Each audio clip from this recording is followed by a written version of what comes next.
Today we are going to be reviewing some of the items that you might want to get if you are starting out gardening with succulents. And we will start off first with the type of pots that you should be getting. So terracotta, ceramic, cement pots are great. Anything that absorbs some of the water, those are really the best type of pots that you can get. But the most important thing about the pot is that it has good drainage. So can you hold that up for us, Alessia? What's underneath? A hole. So you want to make sure that your pots have holes in the bottom so that the water is able to drain out so your plants don't get overwatered and rot and die. In terms of drainage, you also want to pay attention to the type of soil that's going into the pots. So you can use a cactus soil, the orange bag here, Alessia, if you want to hold it up. This is a Miracle-Gro one.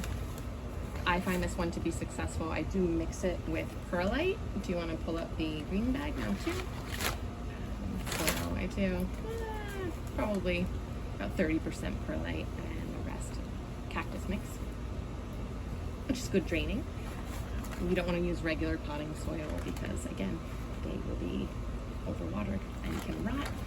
Another really good soil, although it's on the more expensive end, is the Jack's Gritty Mix. It's one on the end there, which has a mixture of ingredients. I mix some in, or I put it on top, especially for, my most favorite ones. I give them the fancy soil. But as long as you have a cactus mix, you probably should be good. I would just advise, maybe adding something to it, whether it's perlite or a mix like this. So that way your plants can grow successfully. Some other really helpful things. Alessia is wearing cactus gloves.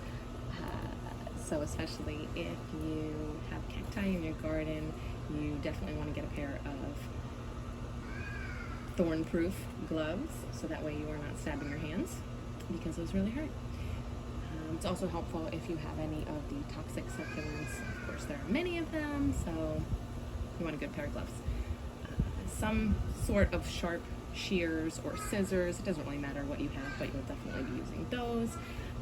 You want to grab those long tweezers, Alessia. These really long tweezers are very helpful. I just bought these on Amazon, but they're great for pulling off the leaves at the bottom of the succulents as they die, or even rotted ones, or for planting really small ones, cuttings, getting them down into the soil. So that's a really helpful tool I found.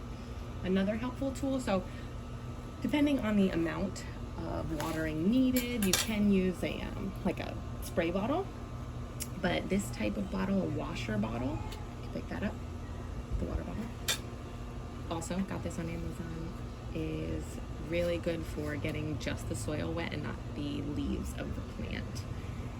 And then the final item I would advise is cinnamon. You might already have it in your pantry.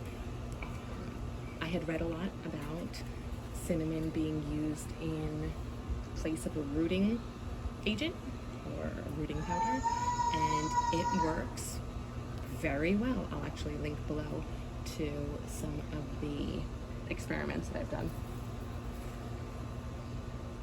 where we compare cinnamon to not having it. But it does work very well, so I would definitely suggest that in your beginner toolbox. Thank you, Alessia. Subscribe.